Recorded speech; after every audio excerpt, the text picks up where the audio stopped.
सेठ हीरालाल अपनी पत्नी गायत्री के साथ रोज की ही तरह आज भी प्रातः काल सैर पर निकले थे।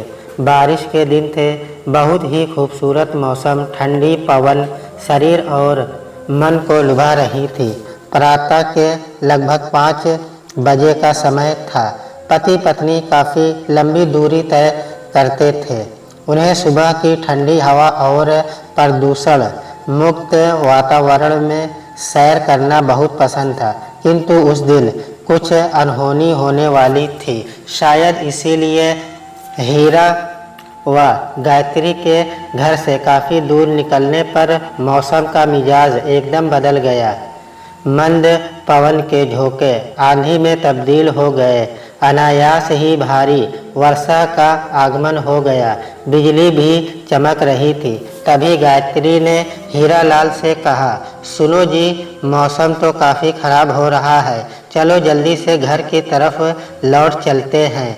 हीरालाल ने भी स्वीकृति में हाँ कहा और दोनों ने घर की तरफ मुड़ने का रुख किया। हीरालाल का घर वहाँ से काफ़ी दूर था, अतः वह सोच रहे थे कि यदि कोई रिक्शा या टैक्सी मिल जाए तो उचित होगा, किंतु सुनसान सड़क पर उन दोनों के अतिरिक्त कोई भी नहीं था। चलते चलते गायत्री की साड़ी का पल्लू एक झाड़ी में अटक गया। वह अपनी साड़ी का पल्लू निकालने के लिए जैसे ही नीचे झुकी, उसे किसी के रोने की धीमी सी आवाज़ महसूस हुई, किंतु मौसम की वजह से वह आवाज़ स्पष्ट नहीं थी। गायत्री ने हीरालाल से कहा, अजी सुनो, मुझे ऐसा लग रहा है इन झाड़ियों के बीच में कोई है। किंतु हीरालाल को वह आवाज़ सुनाई नहीं दे रही थी। तब गायत्री ने उन्हें नीचे झुककर साड़ी निकालने के लिए कहा। जैसे ही हीरालाल नीचे झुके, उन्हें भी वह आवाज़ सुनाई दी। तब पति पत्नी दोनों ने तत्परता से झाड़ियों को हटाया। इसमें उन्हें थोड़े कांटे भी चुभे। झाड़ियों को हटाते ही उन दोनों को वहाँ एक नवजात शिशु पड़ा हुआ रोते हुए दिखाई दिया। उन्होंने जल्दी से उस बच्चे को उठाकर अपनी गोद में लिया और गायत्री ने अपनी साड़ी के पल्लू से उसे लपेटकर अपने आंचल में छिपा लिया। एक दूसरे की तरफ देखकर वह दोनों कुछ भी न कह सके, क्योंकि उस समय उन्हें कुछ भी सूझ नहीं रहा था। जल्दी से वह सीधे घर की तरफ भागे। कुछ ही दूर जाकर उन्हें एक रिक्शा दिखाई दिया। उन्होंने उससे सीधे अस्पताल की तरफ चलने के लिए कहा। रिक्शे वाले ने भी परिस्थिति को देखकर बिना कुछ बोले उन्हें बिठा लिया। वह तुरंत ही अस्पताल पहुंच गए। हीरालाल और गायत्री तेजी से दौड़कर डॉक्टर डॉक्टर चिल्लाते हुए अंदर पहुँचे। उन्हें इतना घबराया हुआ देखकर तुरंत ही डॉक्टर वहां आ गए। हीरालाल को इस तरह देखकर वह हैरान रह गए। हीरालाल बहुत ही अमीर और प्रभावशाली व्यक्ति थे तथा उनका शहर में बड़ा नाम था। डॉक्टर ने उन्हें देखते ही पूछा, हीरालाल जी क्या हुआ? तब तक गायत्री ने अपने आंचल से बच्चे को बाहर निकाला। उस बच्चे की हालत देखकर बिना कुछ पूछे ही डॉक्टर ने तुरंत उसका इलाज शुरू कर दिया। कुछ देर तक डॉक्टर साहब नहीं आए। हीरालाल और गायत्री बेचैनी में यहाँ से वहाँ घूम रहे थे। अभी तक तो उन्हें यह भी ज्ञात न था कि बच्चा लड़का है या लड़की। भले ही उस नवजात शिशु के साथ गायत्री और हीरालाल जी का कोई संबंध नहीं था, परंतु झाड़ियों में पड़े हुए उस शिशु को बचाने के लिए भगवान ने उन्हें चुना था। वह दोनों बाहर खड़े बेसब्री से डॉक्टर का इंतज़ार कर रहे थे। कुछ देर में डॉक्टर साहब ने बाहर आकर बताया कि बच्ची का बचना मुश्किल है। गायत्री रोते रोते डॉक्टर से उसे बचाने की मिन्नतें करने लगी। डॉक्टर ने उन्हें दिलासा दी और कहा, हम पूरी कोशिश करेंगे, किंतु कम से कम 24 घंटे बच्ची को डॉक्टरों की निगरानी में रखना होगा। यदि इतना समय निकल गया तो बच्ची बच जाएगी। इसके बाद डॉक्टर ने हीरालाल से पूरी घटना के विषय में जानकारी ली। अस्पताल में सभी लोग इस दर्दनाक घटना की घोर निंदा कर दुख व्यक्त करने लगे और इसे अंजाम देने वालों को धिक्कारने लगे। डॉक्टर उस बच्ची का पूरा ख्याल रख रहे थे। पूरा दिन और पूरी रात यूं ही बीत गई। दूसरे दिन सुबह 8 बजे डॉक्टर ने हीरालाल और गायत्री को खुशी के साथ बताया कि आपकी बच्ची को भगवान ने नई जिंदगी दे दी। यह सुनकर उन दोनों की खुशी का ठिकाना न रहा। 3-4 दिन अस्पताल में रहने के उपरांत वह बच्ची को अपने घर ले गए। उन्होंने बच्ची का नाम विजया रखा और उसका लालन पालन राजकुमारी की तरह होने लगा। हीरालाल यूं भी बेटियों से बहुत प्यार करते थे। वह गायत्री से हमेशा कहते रहते थे कि विजया यदि किन्हीं गलत हाथों में पड़ जाती तो कैसी होती। उसकी ज़िंदगी हीरालाल हमेशा ऐसी लड़कियों के लिए चिंता करते थे जो इस तरह से किसी की गलती की सज़ा भुगतती थी। विजया धीरे धीरे बड़ी होने लगी। वह घर में सबकी लाडली थी। उसके सभी नाज नखरे पूरा घर उठाता था। उसकी हर जिद पूरी करी जाती थी। गायत्री उसे भगवान का दिया वरदान समझती थी और इस तरह से उसका मिलना भगवान का आदेश समझती थी। हीरालाल का घर एक बड़ी हवेली के समान था। नौकर चाकर गाड़ियाँ सभी कुछ था, किंतु उनका घर ऐसी जगह पर था जहाँ से बाहर कहीं भी जाने के लिए केवल एक ही गली वाला रास्ता था। उन्हें वहाँ से होकर ही गुजरना पड़ता था। उस गली में एक बहुत पुरानी खंडहर जैसी काफ़ी बड़ी इमारत थी, जिसमें 15-20 लड़कियाँ रहती थी। हर शाम कोई लाली लगाकर, कोई चमकीले कपड़े पहनकर सजी धजी बाहर खड़ी नज़र आती थी। हीरालाल जी हमेशा वहाँ से निकलते वक्त निगाहें नीचे कर लिया करते थे। वह हमेशा उन लड़कियों के लिए कुछ करने का सोचते रहते थे, किंतु कभी हकीकतों में कर ना पाए थे।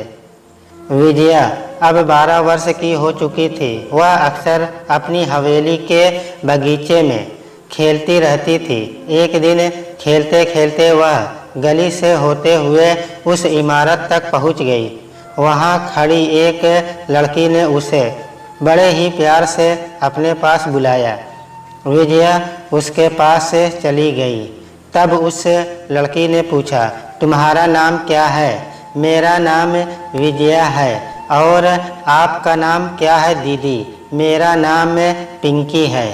पिंकी ने काफ़ी देर तक विजया से बात की और उससे बात करना पिंकी को बहुत अच्छा लगा। तब उसने विजया से कहा, तुम हर रोज़ मुझसे मिलने आया करो। विजया को भी उसके साथ अच्छा लगा, अतः उसने तुरंत हाँ कह दिया। खेलते खेलते विजया कभी कभी पिंकी से बात करने आ जाती थी। तभी एक दिन उस इमारत में चल रहे देह के व्यापार को चलाने वाला शक्ति सिंह वहां आया और उसने विजया को देख लिया। उसके आते ही पिंकी ने विजया से कहा, विजया तुम जल्दी यहाँ से अपने घर भाग जाओ। पिंकी के मुंह से यह सुनकर कि तुम जल्दी से अपने घर भाग जाओ, विजया हैरान रह गई। उसने पूछा, क्यों दीदी? कोई सवाल मत करो विजया, मैं जैसा कह रही हूँ वैसा करो। विजया घर की तरफ जाए तब तक शक्ति सिंह वहां आ गया। विजया को देखकर बुदबुदाया, अरे कितनी प्यारी बच्ची है, बेटा तुम्हारा नाम क्या है? उसका हाथ पकड़ते हुए वह बोला। विजया चिढ़कर अपना हाथ छुड़ाने की कोशिश करने लगी। तब शक्ति सिंह ने उससे कहा, बेटा डरो मत, मैं तुम्हारा नाम पूछ रहा हूँ, बता दो, फिर मैं तुम्हें जाने दूंगा। तभी अचानक हीरालाल जी की गाड़ी वहाँ से गुजरी और विजया पर उनकी नज़र पड़ गई। उनका पूरा शरीर गुस्से से काँप गया। वह तुरंत गाड़ी से उतरे और विजया को लेने पहुँचे। विजया बेटा यहाँ क्या कर रही हो और यह कौन है? ऐसा कहते हुए उन्होंने शक्ति सिंह से अपनी बेटी को छुड़ा लिया। अरे हीरालाल जी, यह आपकी बेटी है? शक्ति सिंह ने पूछा। हाँ बिल्कुल, लेकिन तुम कौन हो? हीरालाल ने प्रश्न किया। हीरालाल जी, आपको तो सारा गांव जानता है, लेकिन आप मुझे नहीं जानते शायद। मैं शक्ति सिंह हूँ, इस इमारत का मालिक। अच्छा, तो आपको पता है यहाँ क्या चलता है? हीरालाल ने पूछा। जी बिल्कुल पता है, और मैं कुछ गलत नहीं कर रहा। मजबूर लड़कियाँ मुझे मिल जाती हैं, मैं उन्हें ही इस इमारत में सहारा देता हूँ। इसमें आपको क्या तकलीफ़ है? शक्ति सिंह ने उत्तर दिया। तब हीरालाल ने कुछ न कहते हुए विजया को वहाँ से ले जाना ही ठीक समझा। घर जाकर उन्होंने विजया को बहुत समझाया कि वह फिर कभी वहाँ न जाए। तब विजया बार बार पूछने लगी, वहाँ क्यों नहीं जाऊँ पापा?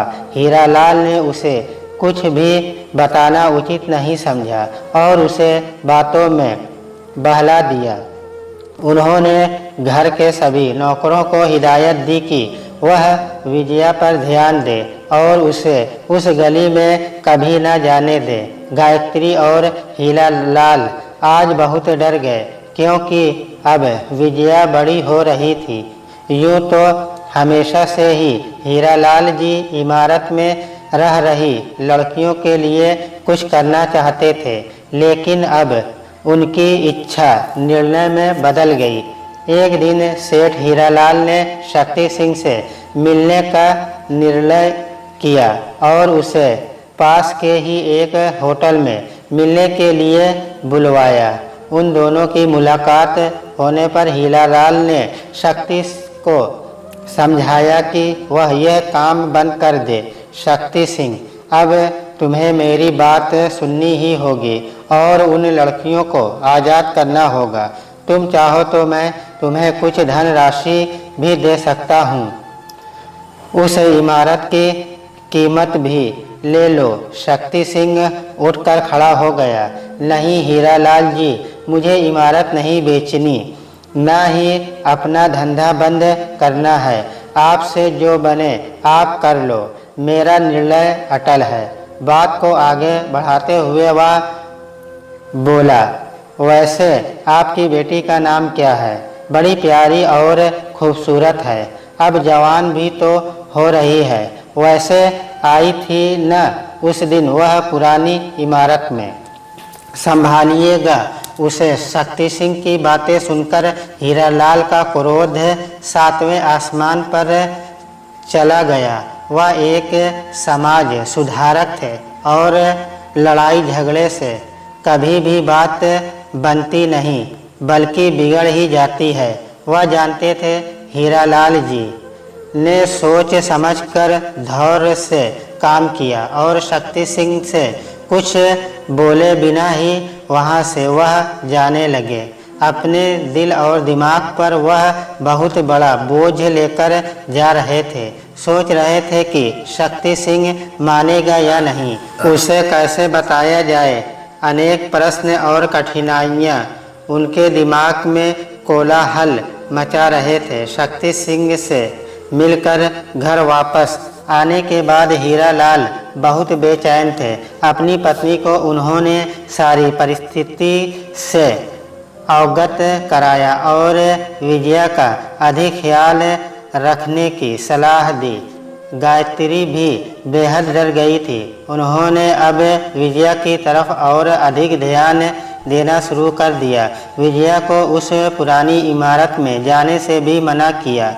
नादान विजया बार बार प्रश्न करती रहती, वहाँ क्या है मम्मा, वहाँ क्यों नहीं जाना चाहिए, वहाँ तो बहुत सारी दीदी और आंटी रहती हैं। एक दीदी तो मेरी दोस्त भी बन गई है और मुझे रोज़ बुलाती है। विजया की बातें सुनकर गायत्री और अधिक तनाव में आ गई, किंतु उसे समझ नहीं आ रहा था कि ना समझ विजया को यह बात कैसे समझाएं। सेठ हीरालाल लगातार इसी उधेड़बुन में थे कि काश कोई युक्ति मिल जाए और यह मसला हल हो जाए।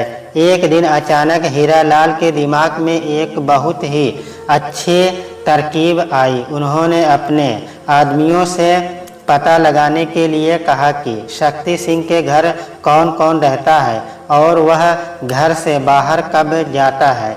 फिर क्या था, हीरालाल के आदमियों ने सब पता लगा लिया।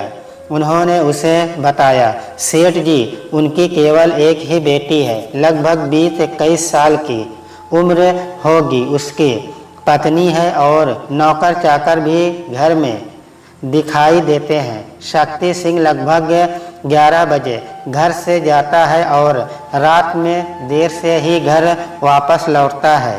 हीरालाल यह बात सुनकर खुश हो गए और उन्होंने जैसा चाहा था बिल्कुल वैसा ही जवाब पाया। दूसरे दिन लगभग दोपहर के 2 बजे हीरालाल शक्ति सिंह के घर गए। हीरालाल को देखकर नौकर ने उन्हें आदर से नमस्कार किया, क्योंकि वह भी हीरालाल को जानता था।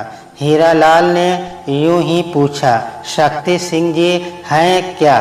तुरंत ही शक्ति सिंह के नौकर रामा काका ने ना में जवाब दिया। अच्छा, तो उनकी बिटिया तो होगी ना, उसे बुलाओ। जी सेठ जी, अभी बुलाकर लाता हूँ, आप अंदर आकर बैठिए ना। नहीं, मैं ठीक हूँ, आप बिटिया को बुलाइए। रामा काका ने अंदर जाकर नीलू बेटी से कहा कि सेठ हीरालाल जी आए हैं। नीलू हीरालाल जी का नाम सुनते ही बेहद खुश हो गई। वह जानती थी कि हीरालाल जी एक समाज सुधारक हैं और शहर में कई स्कूल और अस्पताल भी उन्होंने बनवाए हैं। विशेष तौर पर लड़कियों को आगे पढ़ाने के लिए वह हमेशा कुछ न कुछ करते ही रहते हैं। वह तुरंत ही बाहर जाने के लिए निकली। हीरालाल जी बाहर ही रुके हुए थे। गुलाबी रंग की कुर्ती, सलवार और दुपट्टे में नीलू बहुत ही खूबसूरत लग रही थी। उसके चेहरे से सादगी और शालीनता दूर से ही नजर आ रही थी। हीरालाल के पास जाकर उसने उनके पैर छुए। आइए ना अंकल, आप बाहर क्यों खड़े हैं, प्लीज़ अंदर आइए। नीलू के ऐसे संस्कार देखकर हीरालाल हैरान रह गए और सोचने लगे कि शक्ति सिंह की बेटी और इतनी संस्कारी शायद माँ पर गई होगी।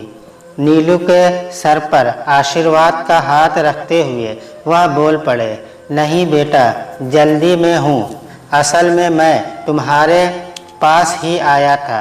शक्ति सिंह के नहीं बेटा, मुझे तुमसे कुछ काम है, कुछ बात करनी है, तुम्हारी मदद की मुझे सख्त ज़रूरत है। समाज कल्याण का नाम है, क्या तुम मेरी मदद करोगी? हीरालाल जिस तरह से सभी के लिए कुछ न कुछ करते ही रहते थे, इसलिए शक्ति सिंह की बेटी नीलो ने तुरंत ही उनके आग्रह को स्वीकार करते हुए कहा, अरे बिल्कुल अंकल, कहिए ना, क्या काम है आपको? मैं तो आपको नाम से जानती हूँ, मेरी सभी सहेलियां भी आपको अच्छी तरह पहचानती हैं और सब आपकी बेहद इज्जत करती हैं। बेटा, तुम्हारा नाम क्या है? नीलू नाम है अंकल। मेरा बेटा है। मुझे जो काम है उसके लिए तुम्हें मेरे साथ बाहर चलना होगा। बेटा नीलू, वह काम ऐसा है जो तुम्हारे सिवा और कोई नहीं कर सकता। अंकल, कहिए ना, जो भी काम होगा मैं ज़रूर करना चाहूँगी, क्योंकि आपके साथ काम करना तो मेरा सौभाग्य होगा। आप जहाँ कहें मैं चलने को तैयार हूँ। बस अंकल, आप 2 मिनट का इंतज़ार कीजिए, मैं अपनी माँ को कहकर आती हूँ। बेटा, मेरे विषय में उन्हें कुछ न बताना, क्योंकि हमें जो करना है वह किसी को भी पता नहीं चलना चाहिए। मैं अगली गली में तुम्हारा इंतज़ार करूँगा, तुम वहीं आ जाना। ठीक है अंकल। हीरालाल उसके बाद तुरंत ही वहाँ से निकल गए। कुछ ही समय में नीलू भी उसी जगह पहुँच गई जहाँ हीरालाल ने उसे बुलाया था। अब दोनों साथ साथ चलने लगे। चलते चलते हीरालाल उसे उसी गली में ले गए जहाँ पुरानी इमारत वाला घर था। वहाँ जाकर हीरालाल रुक गए और नीलू से पूछने लगे, बेटा, जानती हो ये क्या है? यहाँ पर कौन रहता है? नहीं अंकल, मैं यह तो नहीं जानती, किंतु यह ज़रूर जानती हूँ कि कुछ तो गलत है, क्योंकि पिताजी मुझे हमेशा यहाँ से गुजरने के लिए मना करते हैं। बेटा, तुमने कभी अपने पापा से पूछा नहीं कि वह क्यों मना करते हैं? नहीं अंकल, बचपन से मना किया है, इसलिए कभी इस विषय में मैंने सोचा ही नहीं। लेकिन मेरे साथ तुम इस गली में भी बिना कुछ पूछे ही आ गई। हाँ अंकल, मैं जानती हूँ कि आपने कुछ नेक काम करने के लिए ही मुझे बुलाया है। फिर आपसे प्रश्न कैसा? मैं आपके लिए, इस समाज के लिए और लड़कियों के लिए सब कुछ करने के लिए तैयार हूँ। अंकल, मैं तो कब से आपसे मिलना चाहती थी, लेकिन डरती थी कि आप मिलेंगे या नहीं। ठीक है बेटा, सुनो, तुम पढ़ी लिखी परिपक्व लड़की हो। मैं समझता हूँ जो मैं कहने जा रहा हूँ उसे तुम ध्यान और शांति से सुनोगी। बेटा नीलू, इस पुरानी इमारत में गरीब और मजबूर लड़कियों को लालच देकर या धोखे से बुलाया जाता है। जो एक बार वह यहाँ आ गई तो फिर उनका वापस निकलना नामुमकिन हो जाता है। बेटा, उन्हें पाप के ऐसे कुएं में ढकेल दिया जाता है जहाँ शायद कोई भी लड़की नहीं जाना चाहती। बेटा, मैं इस गंदगी से बेटियों को बचाना चाहता हूँ, उन्हें भी एक अच्छी इज्जत से जीने वाली ज़िंदगी देना चाहता हूँ। क्या तुम मेरी मदद करोगी? नीलू बेटे, अरे अंकल, आप बताइए कि मैं इसमें आपकी और इन बेबस लड़कियों की क्या मदद कर सकती हूँ? मैं ज़रूर करना चाहूँगी। बेटा, मैंने तो अपनी तरफ से कोशिश कर ली, लेकिन काम नहीं बना। जो इंसान इसे चलाता है, मैंने उससे बात की, उसे पूरी इमारत के बदले पैसे देने का भी प्रस्ताव किया, किंतु वह किसी भी कीमत पर नहीं माना। यहाँ तक कि मेरी बिटिया के लिए है अप्रत्यक्ष रूप से मुझे धमकी भी दे दी। मैं तुम्हें अपनी बिटिया से भी मिलवाऊंगा। उसके बारे में हीरालाल ने नीलू को सब कुछ बता दिया। विजया के विषय में हीरालाल के मुंह से सब कुछ सुनकर नीलू की आंखों में आंसू आ गए और हीरालाल की इज्जत उसकी नज़रों में और अधिक बढ़ गई। हीरालाल से उस खंडहर जैसी इमारत का काला सच जानने के बाद नीलू ने कहा, अंकल, फिर हमें क्या करना चाहिए? अब इन लड़कियों को बचाने के लिए बेटा जो काम को चला रहा है। मैं तुम्हें उसका नाम बताना चाहता हूँ, लेकिन उसके लिए तुम्हें अपने मन मस्तिष्क को शांत रखना होगा। हाँ अंकल, कौन है वह? आप मुझसे ऐसा क्यों कह रहे हैं? लेकिन इतना तो तय है अंकल कि वह चाहे जो भी हो, मैं डरूंगी नहीं। हर हालत में मैं आपका साथ दूंगी। इतना कहकर नीलू उस नाम को सुनने का इंतज़ार करने लगी। हीरालाल समझ नहीं पा रहे थे कि वह किस तरह नीलू को उसके ही पिता का नाम बताएं। तभी अचानक नीलू ने हीरालाल से पूछ लिया, बताइए ना अंकल, आप चुप क्यों हैं? ठीक है बेटा, वह इंसान और कोई नहीं, तुम्हारे पिता शक्ति सिंह ही है। क्या कह रहे हैं अंकल आप? ऐसा नहीं हो सकता अंकल, आपको ज़रूर कोई गलतफहमी हुई है। मेरे पापा कभी भी ऐसा काम नहीं कर सकते। यह झूठ है अंकल। मेरे पापा ने मुझे इतने अच्छे संस्कार दिए हैं, वह ऐसा काम क्यों करेंगे? नीलू की आंखों में विश्वास के साथ डर का सैलाब उमड़ रहा था। वह चिंतित हो रही थी। उसे अपने पिता पर अगर विश्वास था तो सेठ हीरालाल के कथन पर शक होना भी मुश्किल सा लग रहा था। तभी हीरालाल ने उससे कहा, बेटा यही सच है। वह उसके पिता से मिलकर इस विषय में बात कर चुके हैं और शक्ति सिंह ने साफ साफ इनकार कर दिया है। नीलू की आंखों से टप टप आंसू गिर रहे थे। उसे हीरालाल की आंखों में सच्चाई और दर्द दिखाई दे रहा था। फिर भी नीलू अपने को रोक ना पाई और पूछ ही लिया, अंकल क्या यह सचमुच ही सच्चाई है? हाँ बेटा, मैं तुमसे झूठ क्यों बोलूँगा? बेटा अब हमें मिलकर इस मसले को हल करना है। उन लड़कियों को बचाना है। तुम्हारे पिता को भी इस पाप के दलदल से निकालना है। शहर की और लड़कियों को इस माहौल से दूर रखना है। बस हमें यह सोचना है कि यह कैसे होगा। अंकल आपने कुछ सोचा है क्या? मैं हर हाल में इस काम में आपकी, इस समाज की तथा अपने पिता की मदद करना चाहती हूँ। हाँ बेटा, मैं चाहता हूँ तुम अपने पिता को समझाओ। मेरे समझाने से तो वह नहीं माने, शायद तुम्हारी बात मान जाए। ठीक है अंकल, मुझे सोचने के लिए कल तक का समय दीजिए। नीलू के सर पर प्यार से हाथ रखकर हीरालाल ने उसे सांत्वना दी और कहा, बेटा सब ठीक हो जाएगा। आपके पिता गलत राह पर चल रहे हैं और अब एक बेटी का फर्ज है कि अपने भड़के पिता को सही राह पर लेकर आए। नीलू भारी पैरों से चलकर अपने घर की तरफ आ गई। उसके दिमाग में न जाने कितने सवाल आ रहे थे। उसे समझ नहीं आ रहा था कि अब वह अपने पिता से प्यार करे या नफरत। वह शाम होने के पहले अपने घर पहुंच गई। बुझी बुझी सी नीलू अपने कमरे में जाकर पलंग पर मानो गिर ही पड़ी और वह फूट फूट कर रोने लगी।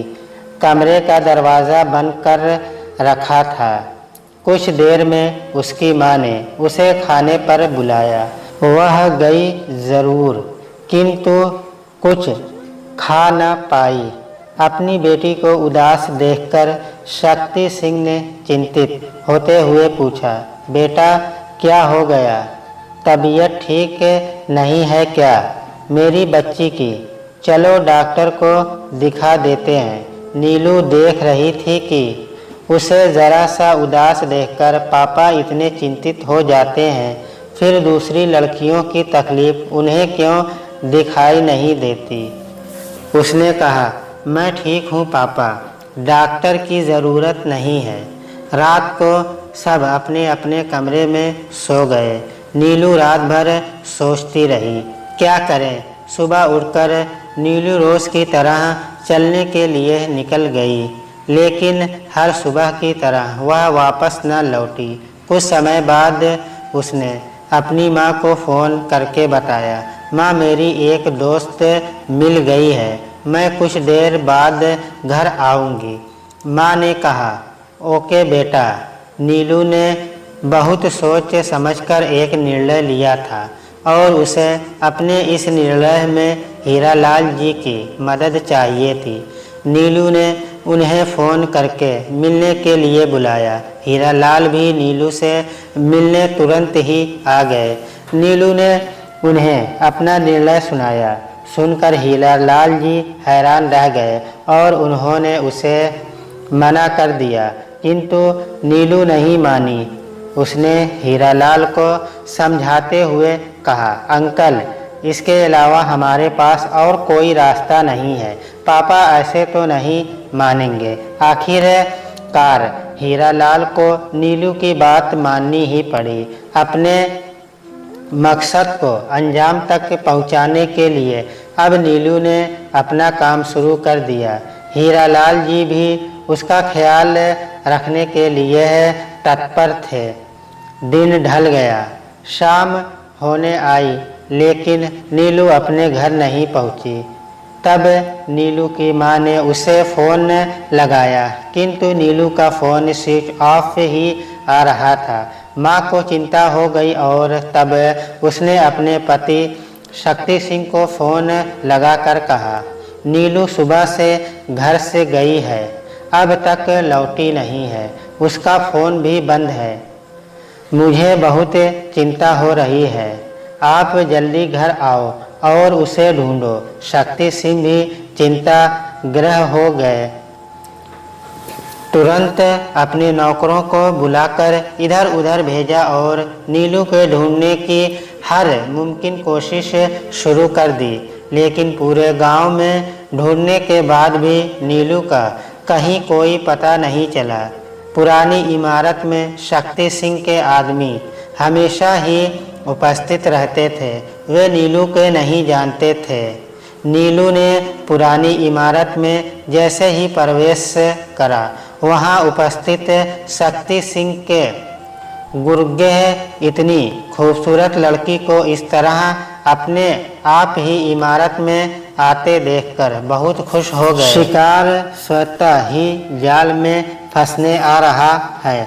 उन्होंने उसे अंदर आने दिया। एक गुर्गे ने उससे पूछा, कौन हो तुम, यहाँ क्यों आई हो? नीलू ने उदास होते हुए जवाब दिया, मेरा इस संसार में कोई भी नहीं है। कुछ गुंडे मेरे पीछे लगे थे, मैं उनसे बचते हुए यहाँ तक आई हूँ। मुझे कुछ वक्त छुपने की जगह देंगे? जी ज़रूर, गुर्गे ने खुश होकर कहा। अब गुर्गे ने तुरंत ही शक्ति को फ़ोन लगाया, यह बताने के लिए कि एक लड़की इस तरह से हमारे कब्ज़े में है। किंतु बेचैन और चिंताग्रस्त शक्ति सिंह ने गुर्गे का फ़ोन नहीं उठाया। वह तो अपनी प्यारी लाडली बेटी को ढूंढने के लिए कई जगह स्वयं ही फ़ोन लगाने में व्यस्त थे। 2-3 बार गुर्गे ने फ़ोन किया, किंतु शक्ति सिंह ने फ़ोन नहीं उठाया। उधर शक्ति सिंह अपनी बेटी नीलू को ढूंढने का भरसक प्रयास कर रहे थे और इधर नीलू ने उस इमारत के अंदर जाकर सब लड़कियों से बात की। वह हर लड़की से उसके बारे में सब कुछ जानना चाह रही थी। उसने सभी को दिलासा दिया कि वह शीघ्र ही उन सभी को यहाँ से निकाल लेगी। सभी लड़कियाँ नीलू से मिलकर बेहद खुश थी। एक आशा की किरण उनके अंदर प्रवेश कर गई थी कि शायद अब वह सभी इस नरक से बाहर निकल जाएंगी। नीलू ने जानबूझकर वापस इमारत से बाहर निकलने की कोशिश की, किंतु गुर्गे ने उसे रोक दिया। एक ने बदतमीजी से उससे कहा, एक बार जो यहाँ आता है यहाँ से वापस नहीं जा पाता। सीधे से अंदर जाओ वरना ठीक नहीं होगा। नीलू उन्हें बिना कुछ बोले ही अंदर चली गई। हीरालाल ने उस रात अपने आदमियों को गली के आसपास तैनात कर रखा था ताकि कोई भी आदमी उस इमारत तक न पहुँच सके। शाम बीत गई, चांद आ रहा था, लेकिन नीलू का कहीं पता नहीं चल पा रहा था। शक्ति सिंह ने सोचा, अब तो पुलिस में शिकायत दर्ज करानी ही पड़ेगी। परेशानी में शक्ति सिंह यहाँ से वहाँ भटक रहा था। इतने में उसके फ़ोन की घंटी बजी। बेचैनी में बिना नंबर देखे ही शक्ति सिंह ने फ़ोन रिसीव कर लिया। उधर से गुर्गे की आवाज़ आई, शक्ति जी। लेकिन उसकी आवाज़ सुनते ही शक्ति ने उसे डांट दिया। बार बार फ़ोन क्यों कर रहे हो? शक्ति फ़ोन काटते ही वाला था कि गुर्गे का अगला वाक्य उसके कानों तक पहुंच गया। एक बड़ी खूबसूरत लड़की खुद ही शिकार बनकर यहाँ आई है।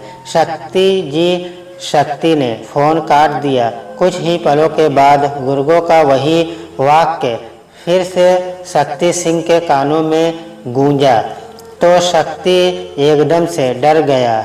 उसका शरीर कांप रहा था। वह डरावनी कल्पना की गिरफ्त में आ गया और उसकी काटो तो खून भी नहीं जैसी हालत हो गई। उसने तुरंत अपनी जीप निकाली और सीधे पुरानी इमारत की तरफ तेजी से जीप दौड़ाई।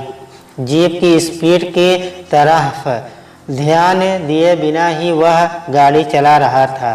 गली के पास शक्ति की जीप पहुँचे उससे पहले ही हीरालाल के आदमियों ने उन्हें यह खबर दे दी। हीरालाल जी ने एक सेल फोन नीलू को दे रखा था।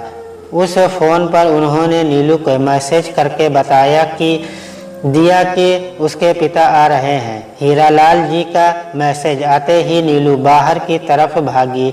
वह चाहती थी कि उसके पिता जब आए तब गुर्गो उसको जबरदस्ती पकड़ रहे हो। हुआ भी बिल्कुल वैसा ही। नीलू के नीचे आते ही गुर्गो ने जबरदस्ती नीलू को पकड़ लिया और उससे अंदर की तरफ खींचने लगे।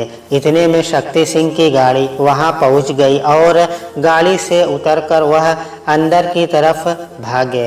अपनी जान से भी ज़्यादा प्यारी बेटी को गुर्गों की गिरफ्त में देखकर शक्ति सिंह ने सीधे पिस्तौल निकालकर गुर्गे के ऊपर तान दी। उसके ऐसे खतरनाक तेवर देखकर गुर्गे एकदम से डर गए और उन्होंने तुरंत ही नीलू को छोड़ दिया। हैरान होकर एक गुर्गे ने पूछा, क्या हुआ शक्ति जी? नीलू ने डर कर अपने पापा के हाथ को ऊपर की ओर मोड़ दिया और उसी क्षण उसमें से एक गोली हवा का सीना चीरते हुए ऊपर की ओर चली गई। नीलू ने अपने पिता के हाथ से पिस्तौल छीन ली। शक्ति ने अपनी बेटी को सीने से चिपका लिया और अपनी बेटी को सही सलामत देखकर ठंडी सांस ली। शक्ति ने गुर्गों के गाल पर एक एक चाटा रसीद दिया। गुर्गे कुछ समझ पाते उससे पहले ही नीलू का हाथ पकड़कर शक्ति सिंह ने उससे कहा, चलो बेटा घर चलते हैं। नहीं पापा, मैं अब घर कभी नहीं जाऊंगी। क्या बोल रही हो नीलू? क्या हुआ बेटा तुमको? पापा, मैं यहाँ की लड़कियों से मिली हूँ। जब तक आप उन्हें आज़ाद नहीं करेंगे मैं भी यहाँ पर ही रहूँगी। पापा, आपने मुझे इतने अच्छे संस्कार दिए हैं, फिर आप इन लड़कियों के साथ ऐसा कैसे कर सकते हैं? बेटा, मैंने आज तक किसी लड़की को नहीं छुआ है। जानती हूँ पापा, मुझे अंदर सब कुछ मालूम हो गया है, लेकिन आप नहीं। दूसरे मर्द तो होते हैं ना। किसी की मजबूरी का फ़ायदा उठाना भी तो गुनाह है। किसी की बेटी को पाप के दलदल में भेजना भी तो गुनाह है ना। जब आप इस पाप के दलदल को चलाते हैं तो मुझे उसी पाप के दलदल में जाते देखकर आप क्यों इतने विचलित हो गए? यदि मैं आपका हाथ ऊपर न करती तो आप आज किसी की हत्या तक कर देते। ऐसा क्यों पापा? दूसरे की बेटियों के लिए आपके दिल में सम्मान क्यों नहीं है? पापा, मैं आप पर बहुत गर्व करती थी, लेकिन आज मैं शर्मिंदा हूँ। मैं आपके पापों का प्रायश्चित करूँगी। मैं अब इन सभी किसी न किसी की बेटियों को आज़ाद किए बिना यहाँ से कहीं नहीं जाऊँगी। अपनी बेटी की नज़रों में स्वयं को गिरता हुआ देखकर शक्ति सिंह रोने लगा। नीलू बेटा, जैसा तुम चाहोगी बिल्कुल वैसा ही होगा। तुम बस घर चलो, मुझे एक मौका दो बेटा। मैं तुम्हें अच्छा पापा और एक नेक इंसान बनकर दिखाऊंगा। नहीं पापा, पहले ये सब ठीक करना होगा, तभी मैं वापस लौटूंगी। इस जगह पर तुम्हारा रहना ठीक नहीं है बेटा, शक्ति ने कहा। नीलू ने कहा, पापा, गली के उस तरफ हीरालाल अंकल का घर है, मैं वहाँ जा रही हूँ। आपको भी वहाँ मेरे साथ आना होगा। शक्ति तुरंत ही मान गया और वह दोनों हीरालाल के घर पहुँच गए। नीलू को देखते ही हीरालाल ने उसे गले से लगाया। नीलू ने उनके पैर छुए। हीरालाल ने उसे आशीर्वाद देते हुए शक्ति को बुलाया।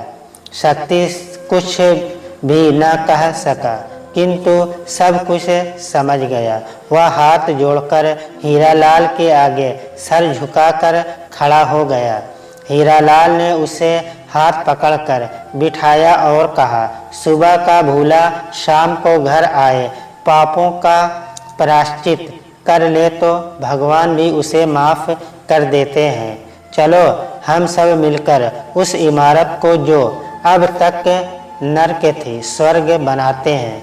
तीनों ने आपस में सलाह करके दूसरे दिन सुबह ही एक बड़ा बोर्ड बनवाया जिस पर लिखा था, महिला गृह उद्योग। शक्ति, नीलू और हीरालाल ने मिलकर उस पुरानी इमारत को नई इमारत में एक कुटीर उद्योग कारखाने में तब्दील कर दिया। वहाँ पर छोटे छोटे कई कमरे बनवाए दिए और हर कमरे में कुछ न कुछ काम जैसे सिलाई, बुनाई, पापड़, अचार आदि कई तरह के लघु उद्योग शुरू करवा दिए। वहाँ की सभी लड़कियों ने कुछ न कुछ काम सीख लिया। इस तरह एक असंभव जिसकी कभी कोई कल्पना भी नहीं कर सकता था, वह संभव कर दिखाया। अब नीलू भी अपने पिता के साथ अपने घर चली गई और हर रोज़ वहां आकर सभी को कुछ न कुछ अच्छी बातें सिखा कर जाती थी। वह अपने पिता से बेहद प्यार करती थी। हीरालाल जी के साथ भी उसके पारिवारिक संबंध बन गए थे। अब समाज सुधारक के रूप में हीरालाल अकेले नहीं, नीलू और शक्ति सिंह भी कंधे से कंधा मिलाकर काम करते थे। जहाँ चाह होती है राह मिल ही जाती है। उस इमारत में काम करने वाली लड़कियाँ अब बहुत खुश थी। इसके बाद वह आपस में बात कर रही थी कि काश हमारे देश की ऐसी लड़कियों को भी कोई हीरालाल और नीलू जैसे फरिश्ते मिल जाए तो न जाने कितनी ही लड़कियां अपनी ज़िंदगी संवार लें। अब तो विजया के ऊपर भी कोई रोक टोक नहीं थी। वह भी जब मन करे वहाँ आती जाती रहती थी।